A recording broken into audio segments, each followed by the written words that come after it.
भाद्रपद शुक्ल एकादशी की पौराणिक कथा। युधिष्ठिर कहने लगे कि हे भगवान, भाद्रपद शुक्ल एकादशी का क्या नाम है, इसकी विधि तथा इसका महात्म्य कृपा करके कहिए।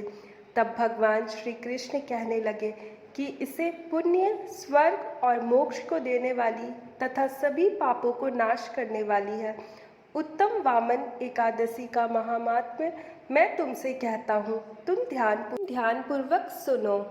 यह परवर्तिनी एकादशी जयंती एकादशी भी कहलाती है। इसका यज्ञ करने से वाजपेय यज्ञ के फल मिलता है।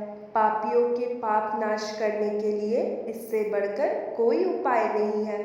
जो मनुष्य इस एकादशी के दिन मेरी वामन रूप की पूजा करता है, उससे तीनों लोग पूज्य होते हैं। अतः मोक्ष की इच्छा करने वाले मनुष्य इस व्रत को अवश्य करें। जो कमल नयन भगवान का कमल से पूजन करते हैं, वे अवश्य भगवान के समीप जाते हैं। जिसने भाद्रपद शुक्ल एकादशी को व्रत और पूजन किया, उसने ब्रह्मा विष्णु सहित तीनों लोकों का पूजन किया।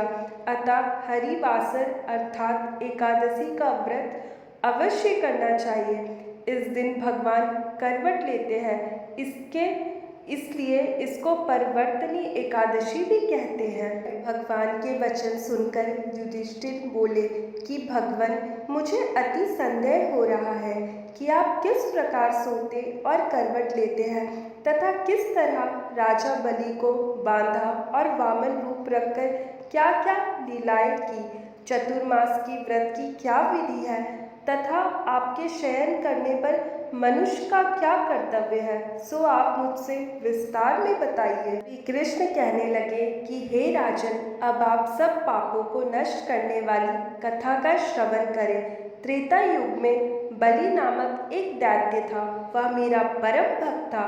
विविध प्रकार के वेद सूतों से मेरा पूजन किया करता था और नित्य ही ब्राह्मणों का पूजन तथा यज्ञ के आयोजन करता था। लेकिन इंद्र से देश के कारण उसने इंद्रलोक तथा सभी देवताओं को जीत लिया। इसी कारण सभी देवता एकत्र होकर सोच विचार करके भगवान के पास गए।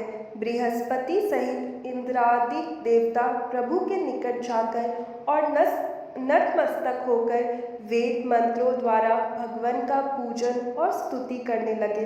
अतः मैंने वामन रूप धारण करके 5वां अवतार लिया और फिर अत्यंत तेजस्वी रूप से राजा बलि को जीत लिया। इतनी वार्ता सुनकर राजा युधिष्ठिर बोले कि हे जनार्दन, आपने वामन रूप धारण करके उस महाबली दैत्य को किस प्रकार जीता। श्री कृष्ण कहने लगे, मैंने वामन रूपधारी ब्रह्मचारी बलि से 3 पग भूमि की याचना करते हुए कहा, ये मुझको 3 लोक के समान है और हे राजन, यह तुमको अवश्य ही देनी होगी।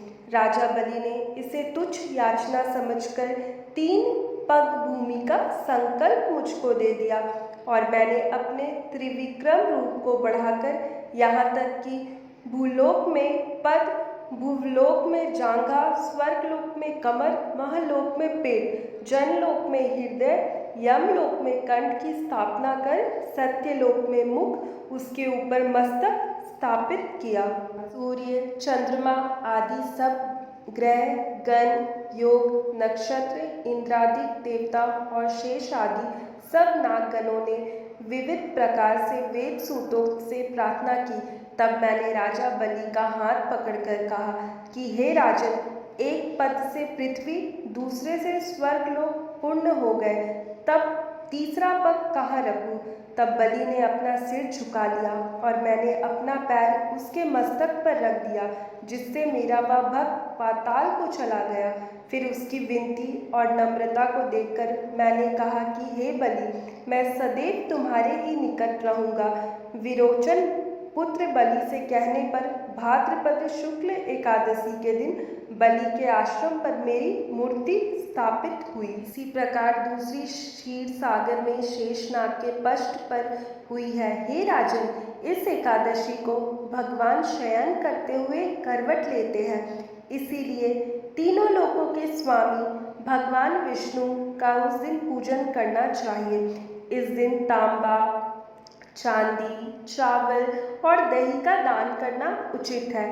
रात्रि को जागरण अवश्य करना चाहिए और जो मनुष्य विधि पूर्वक इस एकादशी का व्रत करते हैं वे सब पापों से मुक्त होकर स्वर्ग में जाके चंद्रमा के समान प्रकाशित होते हैं और यश पाते हैं। जो पापनाशक इस कथा को पढ़ते या सुनते हैं उनको 1000 अश्वमेध की यज्ञ का फल प्राप्त होता है। जो मनुष्य इस दिन व्रत करता है और साथ ही साथ इस कथा का पाठ करता है या सुनता है उसे अनंत फल की प्राप्ति होती है।